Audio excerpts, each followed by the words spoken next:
E aí, gente, por que eu falei para vocês que vocês têm que ter atenção a essa classificação quanto à sua presunção, né? Essa classificação de culpa, né, culpa in vigilando, culpa in eligendo e culpa in custodiendo, ela surgiu quando essas situações eram tratadas como culpa presumida. Quando essas situações eram tratadas como responsabilidade subjetiva. Então, essas situações, originalmente, elas tinham que haver a comprovação da culpa, dessa quebra do dever de cuidado, de vigilância, para que essa pessoa fosse obrigada a indenizar a vítima, certo? Então, a culpa era exigida, né? A comprovação dessa falta de cuidado.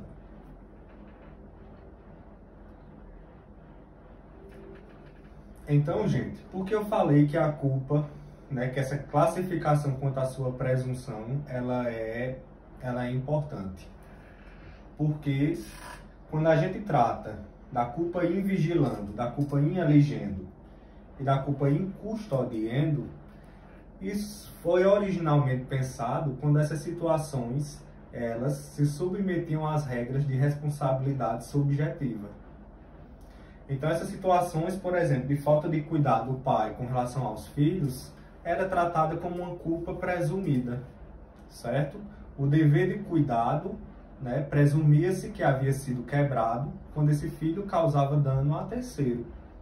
Isso significava dizer que a vítima não precisava comprovar na ação judicial de reparação de danos a culpa daquele pai, a quebra do dever de vigilância, porque essa culpa era presumida. A única forma do pai se livrar dessa indenização, não ser responsabilizado, era quebrar essa presunção, ou seja, provar que não agiu com culpa, provar que não quebrou o dever de cuidado, tá? Então, originalmente, o que gerou essa classificação era porque essas situações eram tratadas como responsabilidade subjetiva. A culpa era um elemento relevante na caracterização da responsabilidade dessas pessoas que tinham esse dever de atenção, de cuidado e de vigilância, tá? O que é que acontece? O Código Civil de 2002 acabou tratando essas situações não mais como responsabilidade subjetiva, mas como responsabilidade objetiva. Isso significa dizer, como eu falei para vocês, que a culpa nessas situações é algo irrelevante. A vítima não precisa mais comprovar a culpa do agente causador do dano nessas situações do artigo 932, por exemplo. Então, não se trata mais da culpa presumida, mas de hipóteses de responsabilidade objetiva. Passou de responsabilidade subjetiva para uma responsabilidade objetiva na qual, independente de culpa do agente, a vítima terá o direito à reparação. Então, a doutrina entende, gente, que essa classificação quanto à presunção, ela hoje é obsoleta, é sem sentido, ela não se aplica mais. Porque a partir do momento em que o Código Civil tratou de responsabilidade objetiva nessas situações, não há mais o que se falar em culpa em vigilando, culpa em eligendo, culpa em custodiando, porque a culpa é irrelevante. Essa pessoa, os pais terão que indenizar o ato ilícito, né? O prejuízo, melhor dizendo, causado pelos filhos, independentemente de culpa da parte desses. Independentemente se agiram com a quebra do dever de cuidado ou não. Tutor e curador terá que responsabilizar terceiros, né, com relação aos danos causados pelos tutelados e curatelados. E essa responsabilidade é objetiva. A culpa é irrelevante nessas situações. Então, gente, olha o que diz o artigo 933 para corroborar com esse entendimento doutrinário. As pessoas indicadas nos incisos 1 a 5 do artigo antecedente, ou seja, 932, ainda que não haja culpa de sua parte, responderão pelos atos praticados pelos terceiros ali referidos. Então, não se trata mais de presunção de culpa, porque a culpa deixou de ser relevante. Essas pessoas terão que indenizar o ato praticado, os danos praticados por seus tutelados, né? Independentemente da culpa do dever de cuidado, né? Da quebra do dever de cuidado. Então, houve a adoção pelo 933 de uma responsabilidade objetiva. Essa classificação perdeu totalmente o sentido a partir dessa disposição do Código Civil de 2002. O artigo 936, né, que trata também do dano causado por animais, vai no mesmo sentido. Então, ele vai dispor que o dono ou detentor do animal ressarcirá o dano por esse causado, se não provar culpa da vítima ou força maior. Então, se trata também de uma responsabilidade objetiva. O dono do animal ressarcirá o dano por esse causado e, nessa situação, o 936 não exige aqui comprovação de culpa por parte do agente, de que esse agente quebrou qualquer dever de cuidado, certo? Independentemente disso, ele será obrigado a indenizar. Então, há também a adoção aqui da responsabilidade objetiva, que é o que diz o enunciado 452 da 5ª Jornada de Direito Civil, na qual ela dispõe que a responsabilidade civil do dono ou detentor de animal é objetiva, admitindo-se a excludente do fato exclusivo de terceiro. Então, por se tratar de responsabilidade objetiva, não se trata mais de discussão se é culpa em vigilando, se é culpa em eligendo, se é culpa em custodiando, isso não importa mais. Essa classificação ela deixou de ter sentido, porque em qualquer dessas situações do artigo 932 ou 936, com relação a dano praticado por animal, a responsabilidade é objetiva. Tá certo, gente? E aí vocês devem estar se perguntando, né? Certo, professor, mas qual é a diferença entre culpa presumida e responsabilidade objetiva?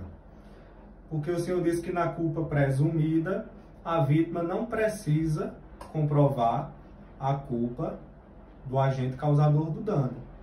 E na responsabilidade objetiva também não. Então, qual seria a diferença de culpa presumida e responsabilidade objetiva, se nas duas situações a vítima não precisa comprovar a culpa do agente causador do dano para ter direito à indenização, né? Para ver seu dano indenizado. Então, gente, a diferença, primeiro, para que a gente entenda com relação a isso, para que a gente entenda essa diferença dos dois institutos, a gente tem que entender a semelhança entre eles. E a semelhança é justamente essa inversão do ônus da prova. Quando a situação de culpa presumida e responsabilidade objetiva, o autor, né, a vítima, de uma possível ação de indenização, ela não precisa comprovar a culpa do agente causador do dano, certo? Então ela vai comprovar os outros elementos da responsabilidade civil, né? Conduta, nexo de causalidade e a própria ocorrência do dano. Mas em nenhuma situação, seja de culpa presumida ou de responsabilidade objetiva, a vítima precisa comprovar a culpa, né? E quando eu falo em culpa é em sentido amplo, tá? Dolo e culpa em sentido estrito. Do agente causador do dano, ela é dispensada. Então, quanto a isso, há uma certa semelhança a essa inversão do ônus da prova, a essa dispensa com relação à prova da culpa. E qual seria a diferença, portanto, de culpa presumida e responsabilidade objetiva? Quando a gente trata de culpa presumida,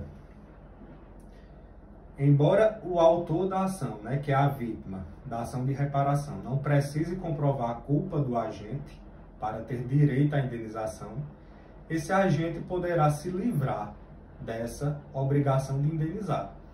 Ele poderá se livrar da responsabilidade civil. E ele fará isso se ele provar que não houve culpa da sua parte. É por isso que se trata aqui de culpa presumida. Então, o autor da ação ela não precisa comprovar a culpa do agente causador do dano para ter seu direito de indenização. Mas se esse agente causador do dano conseguir comprovar na ação que ele não agiu com culpa ou dolo, ele se livrará da responsabilidade. Ele não será responsabilizado. Então, esse era o sistema adotado naquela classificação inicial, né, de culpa em vigilando, culpa em eligendo e culpa em custodiando. Havia essa possibilidade. A partir do momento em que houve a adoção da responsabilidade objetiva, a culpa deixa de ser relevante. Então, a vítima não precisa, da mesma forma, comprovar a culpa do agente causador do dano.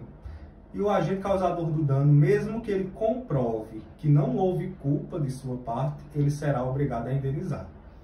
Então essa é a diferença entre culpa presumida e responsabilidade objetiva. Que na culpa presumida, o agente causador do dano, se ele comprovar que não agiu com culpa, ele consegue se livrar da responsabilidade. Mas na responsabilidade objetiva, não. Mesmo que ele comprove na ação que não agiu com culpa, ele será obrigado a indenizar, porque a culpa é irrelevante na responsabilidade objetiva. Ok, gente? Então, na próxima aula, daremos continuidade ao conteúdo, né?